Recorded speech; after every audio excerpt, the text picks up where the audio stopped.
Hello friend, I am doctor Harshad Rawal MD homeopath और मेरी channel में आपका स्वागत है। मित्रों, आज का जो विषय है ये बिना ऑपरेशन क्योर हो जाता है और इसमें होम्योपैथिक में बहुत सारी अद्भुत दवाइयाँ हैं। मित्रों, कई बार जो मिडिल एज लोग, युवा युवती होते हैं या ओल्ड एज के लोग होते हैं, उनको पैर में कौन हो जाता है। ये ये कौन की वजह से उनको ये जो चलने में, वॉक करने से, सीढ़ी चढ़ने से, उतरने से पैर में एक जात का पेन हो जाता है और ये बार बार हो जाता है और मल्टीपल हो जाता है। तो कई बार दर्दी को चलने में अबनॉर्मलिटी लगता है और पेनफुल रहता है। ऐसे कंडीशन में हम कई बार ऑपरेशन कराते हैं। तो ऑपरेशन कराने के बाद भी ये कोन फिर से निकल आता है। कई बार मार्केट में कुछ पट्टी मिलती है, पट्टी लगाते हैं तो ये टेम्पररी ये जो कॉन के ऊपर का लेयर निकल जाता है, पर ये कॉन मिटता नहीं है और ये बार बार हो जाता है। दर्दी हरिजन परेशान हो जाता है। तो ऐसे कंडीशन में होम्योपैथिक में बहुत अच्छी दवाइयाँ है, उसको कोई ऑपरेशन कराने की ज़रूरत नहीं है। ये बिना ऑपरेशन ठीक हो जाता है। होम्योपैथिक की अद्भुत दवा है। 3 से 6 महीने का आपको अंडर कोई होम्योपैथ के पास ट्रीटमेंट लेना पड़ेगा।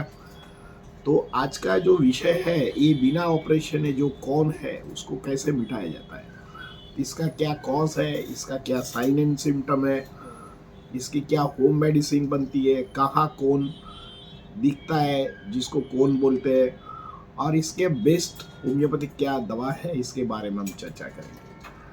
मित्रों, पहले तो कौन क्या है। कौन एक हमारा फुट या हमारा टो के नीचे का पार्ट में या अंगुली के नीचे का पार्ट में, फुट का अपर लेयर में, आप पिक्चर में भी देख सकते हैं कहाँ कहाँ ये कोन होता है।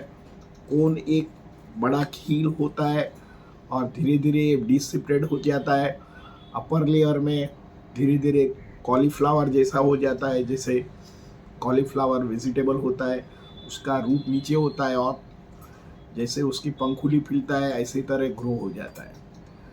तो कई बार तो हम पट्टी लगा देते हैं तो ये ठीक हो जाता है, पर ये इसे उसको साफ करने से फिर से हो जाता है और मल्टीपल हो जाता है। तो इससे दर्दी को बहुत पेनफुल होता है। तो इसका क्या कारण हो सकता है। तो सबसे पहले तो हम कुछ टाइट बूट पहनते हैं। हमारा जो बूट फुट का जो शेप है, इनसे छोटा बूट पहनते हैं और वॉक करते हैं तो कई बार इससे जरिए भी हमारे जो स्किन में एक स्ट्रक्चर बनता है, तो धीरे धीरे स्ट्रक्चर में इन्फेक्शन हो जाता है और स्ट्रक्चर को छोटा बॉयल हो जाता है, बाद में कोन में कन्वर्ट हो जाता है। तो ये जो कोन होता है उसको कणी भी बोलते हैं, उसको कपासी भी बोलते हैं और मेडिकल भाषा में उसको कौन भी बोला जाता है।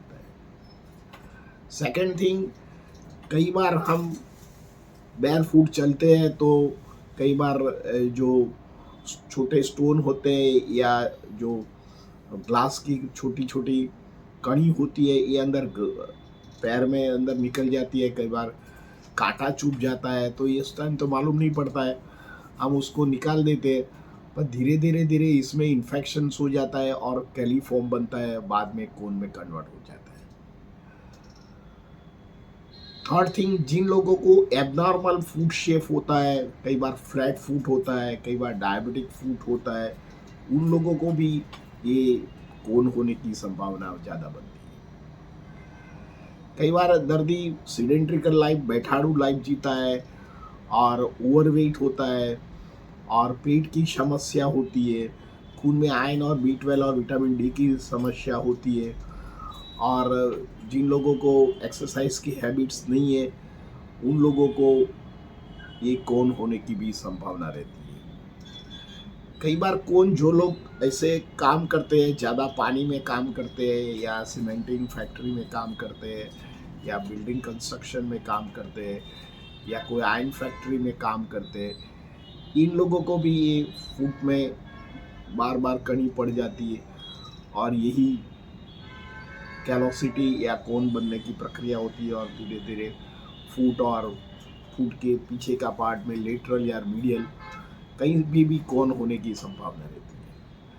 आधुनिक साइंस में क्या होता है, उसको कौन शेपेट कई बार सर्जरी तो कर देते हैं, पर सर्जरी में थोड़ा भी सेल रहता है तो ये रीग्रो हो जाता है। ये कोई कैंसर नहीं है, पर ये नॉन बेनिग्न टाइप ऑफ एक ट्यूमर है। ये आपलेट बढ़ता है और धीरे धीरे ये रिकरेंट होता है और दर्दी चल नहीं पाता है। इसके जरिए उनको डिस्कम्फर्ट होता है और पेनफुल होता है। तो इसका सिम्टम क्या होता है? सिम्टम तो आपने देखा होगा, एक बॉयल जैसा होता है, कई बार अल्सर फॉर्म हो जाता है, कई बार उसके आजू बाजू में येलोइश नेचर लगता है। आप फिगर में भी देख सकते हैं, रेडिश पार्ट भी होता है।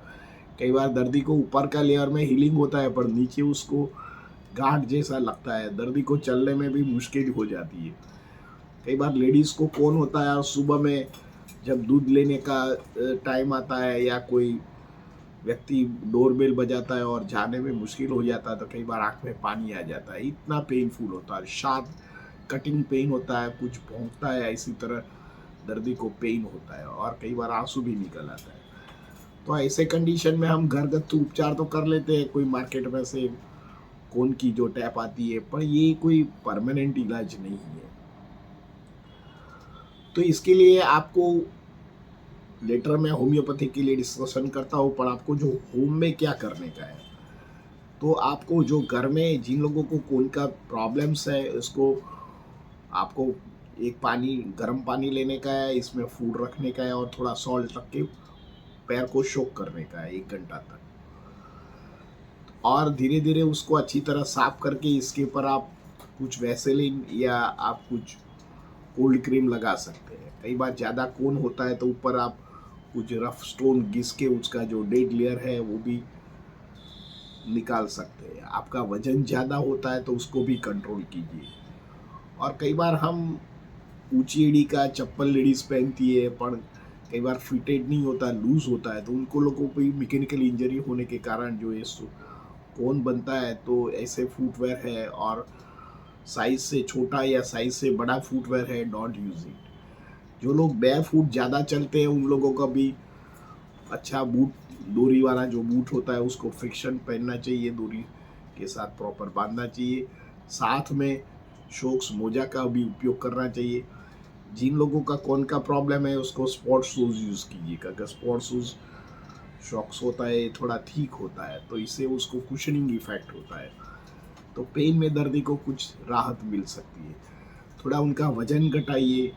कई बार पित्त युक्त पदार्थ के कारण भी होता है, तो खट्टी चीज़ है ये अवॉइड कीजिए। ये सब आप करोगे तो आपको थोड़ा इसमें राहत है, फ़ायदा मिल सकता है। इसमें 5 जो होम्योपैथिक की बेस्ट मेडिसिन है, इसके बारे में हम बताएंगे। सबसे पहले तो ये जो कोन है, ये रिग्रो होता है, उसको एंटीसाइटिक माइजम में उसको कन्वर्ट किया गया है। तो thuja is one of the great medicine, तो आप थूजा का उपयोग कर सकते हैं। थूजा का जैसे आप उसका सिम्टम देखो तो जो बॉइल्ड होता है कॉलीफ्लावर टाइप स्ट्रक्चर होता है। हम जो कॉलीफ्लावर होता है ऐसा दर्दी को कौन दिखता है, ऊपर उसको वाइटिश और बपिंग निकल हुआ हो या येलोइश, दर्दी को पेनफुल रहता है, कई बार अंदर कुछ नीडल लाइक पेन होता है और ये रिकरेंट होता है, इसके बार बार हो जाता है। कई बार पोस्ट ऑपरेटिव 2-3 बार भी खून की छोटी सर्जरी करने के बाद भी खून होता है। तो ऐसे कंडीशन में आप थूजा का उपयोग कर सकते हैं। थूजा एक्सटर्नल भी यूज़ कर सकते हैं। और जिन लोगों को कॉन्स्टिपेशन की प्रॉब्लम्स हो, गैस की प्रॉब्लम्स हो, हेडेक की प्रॉब्लम्स हो, तो ऐसे कंडीशन में thuja is a great medicine, thuja दर्दी को देना चाहिए। Second thing, graphites. जिन लोगों को ओवर वेट है, 2x टाइम ऑफ वेट है, उनका वेट हाइट पे मुताबिक 2-3 टाइम्स ज़्यादा वेट है, और लैक ऑफ एक्सरसाइज है, स्किन का कलर डार्क है, कॉन्स्टिपेशन रहता है, गैस की प्रॉब्लम रहती है, उनका एक स्किन का एक स्पेशल सिम्टम्स है। थोड़ा भी दर्दी को लग जाता है तो इसमें पानी परू जैसी स्किन डिजीज उभर आता है। थोड़ी बार सपोज खुजल डिप्स दे खुजल देता है तो दर्दी को अंदर से इन्फेक्शंस हो जाता है। स्किन ऐसा डर होता है पर पतली स्किन हो जाता है। दर्दी को सारा दिन बैठे रहने की समस्या ज़्यादा रहती है, भूख नहीं लगता है, वजन बढ़ता है, और खाने की समस्या उनको कॉन्स्टिपेशन करता है, ऐसे कंडीशन में आप ग्रेफाइटिस का उपयोग कर सकते हैं। थर्ड नंबर की दवा है कैलकेरिया फ्लोर।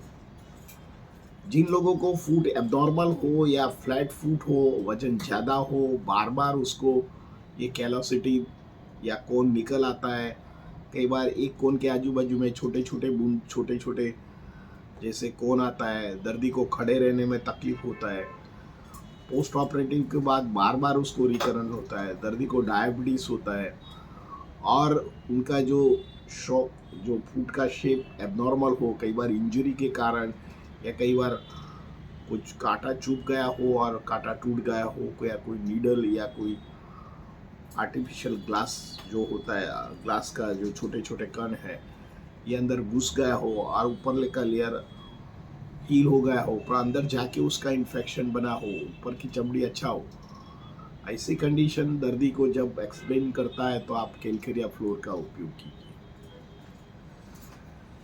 फोर्थ नंबर की दवा है लाइकोपोडियम।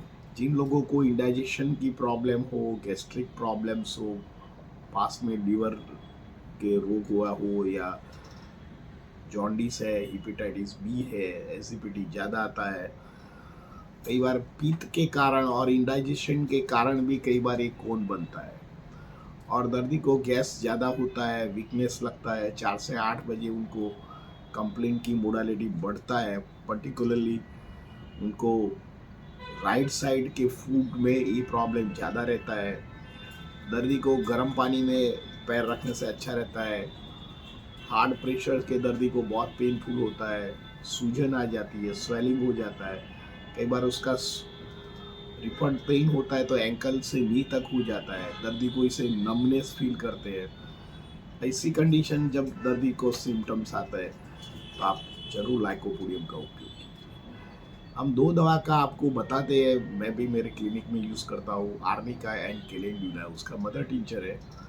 आप एक्सटर्नल उसका ड्रेसिंग कर सकते हैं, इन्फ्लेमेशन हो और पेनफुल हो तो उसको ड्रेसिंग कॉटन में डाल के उसकी पट्टी भी लगा सकते हैं। थोड़ी पैर की एक्सरसाइज कीजिए, मैंने आगे भी बताया कि आप पैर को गर्म पानी के सॉल्ट में डाल के उसको सोकिंग कर दीजिए, थोड़ा एक्सरसाइज कीजिए, वेट लॉस का प्रोग्राम बनाइए, एक दिन सलाद या फ्रूट खाइए, तो धीरे धीरे आपका मेटाबॉलिज्म बढ़ेगा और ये आपका रिकरेंस स्टोन बिना ऑपरेशन होम्योपैथिक में सक्सेसफुल मेडिसिन है। मित्रों, मेरा ये वीडियो आपको कैसे लगा? अच्छा लगता है तो लाइक कर दीजिए, शेयर कर दीजिए। धन्यवाद। Thank you very much.